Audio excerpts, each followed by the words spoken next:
예, 새정치민주연합 박영선 원내대표 초대했습니다. 지금 국회에서 벌어지고 있는 현안이 꽤 많죠. 예, 인사청문회 열리고 있고요. 세월호 국조특위도 열리고 있긴 합니다만 파행조짐, 맹탕 논란 이런 걸로 얼룩지고 있습니다. 만나보겠습니다. 박영선 원내대표님 안녕하세요. 네, 안녕하세요. 먼저 어제 이병기 국정원장 후보자의 인사청문회 시작하자마자 정회가 됐어요. 무슨 이유인 거야니 국정원 직원이 박영선 원내대표 뒤에서 사진 촬영을 했다고요? 네네. 어떻게 된 일입니까? 그러니까 박전 이제 그 의원님 질의할 때 누군가가 굉장히 그 이상한 자세로 촬영을 하는 것을 제가 봤습니다. 두 분이 나란히 앉아 계셨던 거죠? 네, 그렇습니다. 그래서 굉장히 이상하다고 생각을 했고요. 그래서 저분이 누군지 좀 알아봐 달라고 이제 얘기를 했는데 그분이 제가 질의할 때도 뒤에서 뭔가를 이상한 각도로 찍고 있었다는 느낌을 받았죠. 그래서 바로 이제 제가 의사진행 발언을 하게 된 것이고, 어디서 오신 분이냐 그랬더니 국정원에서 왔다고 대답을 했고 가슴에는 표차를 달고 있었는데 정보위원회 그다음에 일일 취재 이렇게 표차를 달고 있었습니다. 그러니까 정규 기자가 아니고 국정원에서 온 것은 이제 확인이 된 것입니다. 그리고 지금까지 제가 인사청문회를 수십 차례 해봤지만 이렇게 관계기관에서 나와서 촬영을 한 사례가 첫째 전혀 없고요. 그다음에 이제 이분이 이상하다고 제가 느낌을 받았던 이유는 일반 카메라 기자들이 찍는 그런 어떤 행태와 다른 행태를 보였기 때문에 제가 저 사람이 참 수상하다라고 생각을 했던 거죠. 그러니까 질의서를 향해서 카메라를 들이대는 뭐 이런 각도 그렇습니다. 말씀하시는 거죠. 그렇습니다. 주로 이제 그 사람의 관심 포인트는 야당 의원들이 예를 들면 뭐 필답을 하거나 이제 그런 거, 자료, 이런 쪽에 관심이 많더라고요. 일반 취재 기자들은 그렇게 촬영을 하지 않거든요. 그럼 이걸 뭘 어디 넘겨주려고 했다고 생각하시는 거예요? 질문서 찍어서? 그거라기보다는요, 국정원 자체적으로 아마 이런 어떤 야당 의원들의 움직임을 기록으로 남겨놓고 이것을 자체적으로 분석하려 했던 것이 아닌가 이렇게 생각이 되고 있습니다. 그런데 이것은 있어서는 안 되는 행위이고요. 앞으로도 절대로 이것은 용납돼서는 안 된다고 생각합니다. 그래도 뭐 국회 사무처에서 정식 허가 받았기 때문에 절차상 문제는 없다 이렇게 입장을 내놓긴 했어요. 절차상으로도 제가 보기엔 문제가 좀 있습니다. 그런가요? 왜냐하면 제가 법사위원장을 할 때요. 그 법사위원회에 회의가 열릴 때 정규 출입기자가 아닌 사람이 그 회의장에 들어오게 되면 위원장이 그 결재를 하게 됩니다. 그런데 어제 인사청문회의 그 위원장이 이 사실을 전혀 모르고 있더라고요. 그래요. 그렇다면 국회 사무처에서 뭔가 편법이 있었던 것이죠. 알겠습니다. 그런 의혹 제기하면서 이제 해프닝으로 하여튼 마무리가 됐고 인사청문회는 시작이 됐는데 어제 그 국정원장 후보자 비롯해서 모두 8명에 대한 검증이 이번에 이루어지고 있습니다. 그런데 어제 그러셨어요. 이기권 노동부 장관 후보자 제외하고는 성한 사람이 없다. 네, 그렇습니다. 그렇게까지 보십니까? 왜냐하면 그 청와대가 처음에 검증을 하게 되는 200개 항목이 있지 않습니까? 근데 그 200개 항목에 대한 검증만 제대로 했더라도 이런 후보자를 국회에 보낼 수가 없는 그런 상황입니다. 뭐 예를 들어서 논문 표절과 관련된 부분은 뭐 더 이상 언급할 필요가 없을 만큼 이것은 문제가 심각한 것이고요. 기본이었는데 검증하지 않았다. 그렇습니다. 그 항목에도 그것이 있더라고요. 논문 표절과 관련된 것. 또 음주운전을 한 경력이 있느냐 이 질문도 들어 있습니다. 그런데 지금 음주운전 장관이 버젓이 지금 청문회를 하겠다고 버티고 있는 그런 상황이죠. 누구였죠? 음주운전 장관 후보자가? 문화체육부 장관 아닙니까? 정성근. 비디오 화면으로도 지금 남아있는 상황이고요. 경찰하고 싸우는 장면이.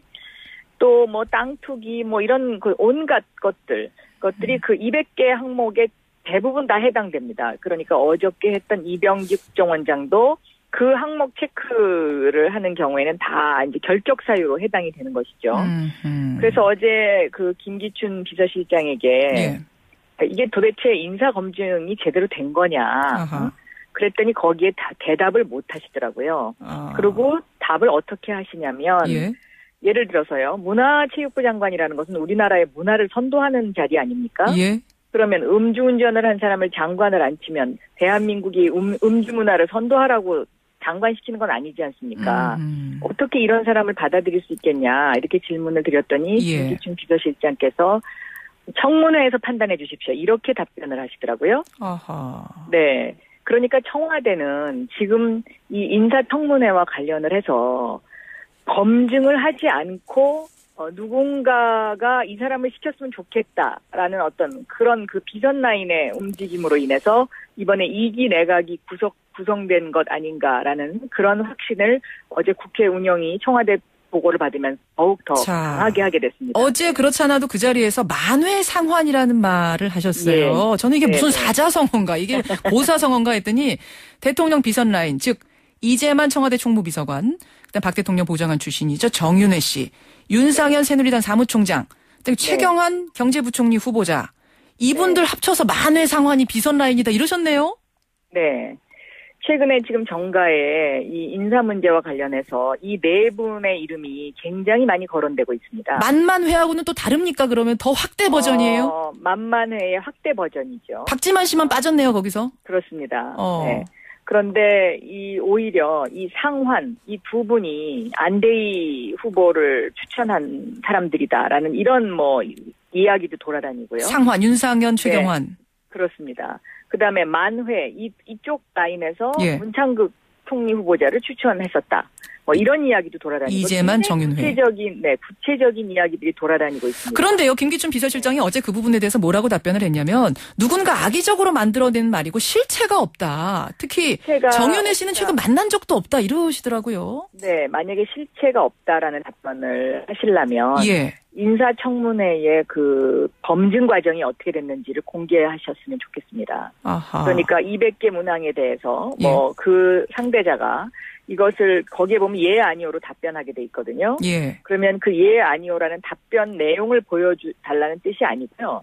정말 이런 어떤 검증을 거쳤는지 안 거쳤는지, 그다음에 검증을 했다면 하고서도 이런 사람들을 국회로 보냈다면 이건 굉장히 국민을 저는 무시하는 행위라고 생각합니다. 검증을 하고도 이렇게 보냈다면? 네. 왜냐하면 인사청문회라는 것이요. 우리의 미래 세대들한테 앞으로 공직에 복무하려면 저런 정도의 도덕성과 자질은 갖춰야 된다라는 것을 보여주는 의미도 있지 않습니까? 그런데 지금 넘어온 이런 2기 내각에 대한 인사청문회를 미래 세대들이 보면서 무엇을 배우겠습니까? 알겠습니다. 저는 이런 면에서 참 대한민국이 암울하다고 생각을 하는 것이죠. 가슴이 아프고요. 이번 8명 그럼 쭉 보면서 정말 이 후보자는 안 되겠다 하는 사람이 있습니까? 정말 안 되겠다. 아무리 100번 양보를 해도 안 되겠다. 저희 야당 입장에서는요. 어제도 말씀드렸지만 노동부 장관 한 사람 정도를 제외하고는 성한 사람을 찾아볼 수 없는 것이 그 야당의 시각입니다. 그런데 보수 정권은 부패해서 망한다는 말이 있듯이 보수 정권의 인사들이 대부분 부패한 사람들이라고 치더라도 제가 보기에는 교육부 장관 같은 분은 대한민국의 미래 세대를 키우는 그러한 중요한 자리에 앉아있는 장관이시기 때문에 장관을 임용하는 거는 참 이건 곤란하다라고 생각이 들고요. 김명수 후보자. 네, 문화부 장관도 음주운전 경력이 있으면 일반 공무원도 징계를 받게 돼 있고요. 음주운전 경력이 있으면 기초단체장의 구의원에서도 배제됩니다. 그런데 이런 기준을 갖고 있는 나라에서 더군다나 문화체육부 장관을 음주운전 장관을 앉힌다는 것은 그것도 한 번도 아니고 두 번이 지금 그 기록에 나와 있는 것이고 이거보다 더 횟수가 있을 수도 있겠죠. 이것은 저는 국민적으로는 용납이 불가능하다고 생각합니다. 그 두 분에 대해서는 이미 가닥을 잡으신 거군요. 그러니까 청문회 장관 임명은 대통령의 고유 권한이기 때문에 국회가 아무리 반대를 해도 물론 그렇긴 합니다만 장관을 임명하실 수 있습니다. 그런데 제가 그 10일 날 청와대 회동이 지금 예정되어 있는데요. 만나시죠. 사실 이 회동에 대해서 야당 의원들의 상당수가 730 재보궐선거를 앞두고 대통령이 소통하는 모습을 국회에 보여주기 위해서 들러리 서주러 가는 것 아니냐 해서 굉장히 부정적인 시각으로 보는 분들이 많이 있습니다. 그렇지만 저는 그런 부정적인 시각이 있다고 하더라도 대한민국의 발전을 위해서 이런 인사청문회에 나타난 민심을 대통령에게 전달할 의무가 있다고 생각하고 알겠습니다. 또 대통령과 야당이 소통하는 것은 이것은 저희가 계속 전지해 나가야 되는 것이기 때문에 제가 청와대 가서 이 말씀을 좀 소상히 드릴 생각입니다. 그 두 사람은 안 된다 이 얘기도 하여튼 어쨌든 하고 오신다는 말씀이시군요. 네, 알겠습니다. 말씀드리려고 합니다. 예. 새정치민주연합 박영선 원내대표 지금 만나고 있습니다. 아유, 오랜만에 나오셔서 또 제가 당내 얘기 잠깐 안 여쭙고 갈 수가 없네요. 네네. 당이 좀 어수선합니다. 지금 730 재보선 전략공천 둘러싼 반발들이 나오고 있는데 네. 재보선 공천 원칙이 뭐냐 이런 얘기 나오는 것 아시죠? 예, 알고 있습니다. 어떻게 예. 답변하시겠어요? 제가 원내대표이기 때문에요. 예. 공천에는 사실상 거의 관여를 하지 않고 있습니다. 그렇긴 합니다만. 그렇다고 해서 제가 책임이 없는 건 아니죠. 최고위원회에 들어가서 제가 N분의 1, 공천과 관련된 것은 N분의 1이긴 합니다만은 예. 저도 의견을 개진해야 되는 위치에 있으니까요. 예. 그런데 이 재보궐선거 이번 공천에 대해서 사실 여야가 거의 낙동강 전투라고 일컬어질 만큼 치열한 공천 경쟁을 하고 있는 상황입니다. 그렇죠.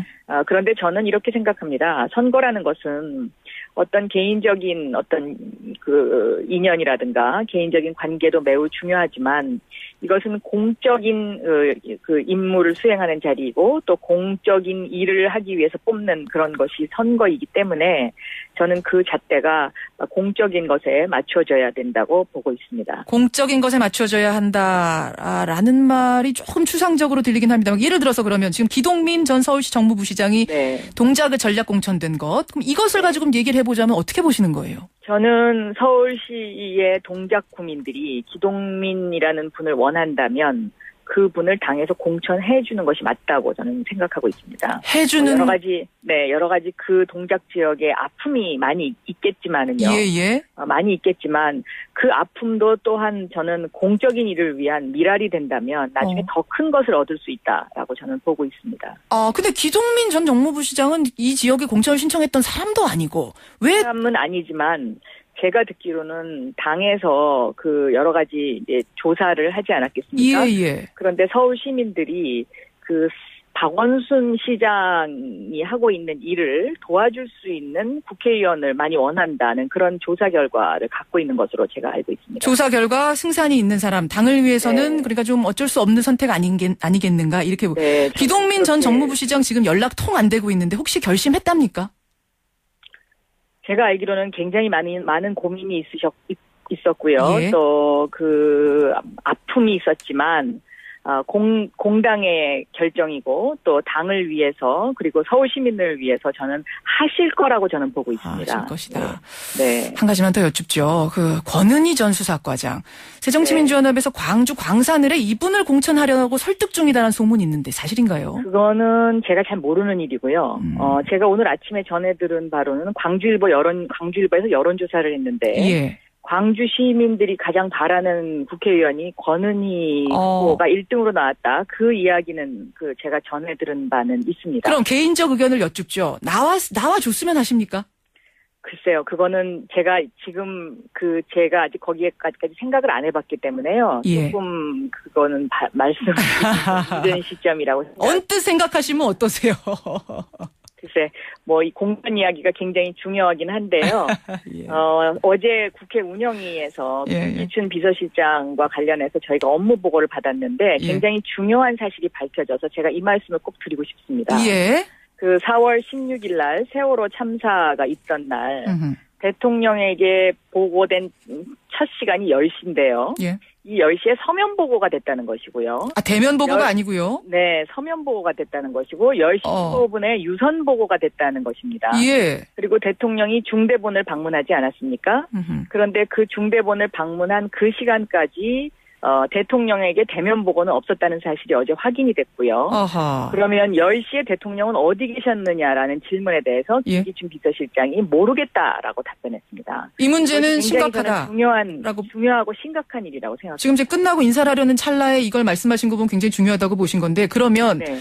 아까 비전 라인에 대한 부분도 그렇고 이 부분도 그렇고 결국은 김기춘 비서실장이 좀 무겁게 책임을 지고 어제 뭐 사과한다고 얘기는 했습니다만 그 이상의 어떤 액션을 취해야 된다고 보시는 건가요? 네, 저는 그렇게 생각합니다. 그 이상의 액션이라면? 네, 당장은 아니지만 이 일이 마무리된 시점에는 책임을 지셔야 된다고 저는 생각하고 있습니다. 네. 책임을 지고 결국 스스로 물러나야 되지 않겠는가라는 말씀까지 지금 하시는 겁니까? 네, 그렇습니다. 왜냐하면 4.16 그 세월호 참사가 있었던 그날은요. 청와대가 비상대기를 하고 비상 상황, 그러니까 비상 플랜이 가동돼야 되는 날이었거든요. 그런데 대통령에게 대면 보고가 없었고 대통령 주재 회의가 한 번도 없었다는 것 자체는 비상 플랜이 가동되지 않았다는 것을 의미합니다. 그러면 대한민국에 이러한 일이 또 재발할 수 있다는 여지를 남겨놓고 있기 때문에 이것은 분명한 책임 추궁이 있어야 된다고 저는 보고 있습니다. 알겠습니다. 예, 여기까지 오늘 말씀 듣도록 하지요. 박은선 원내대표님 고맙습니다. 네, 감사합니다.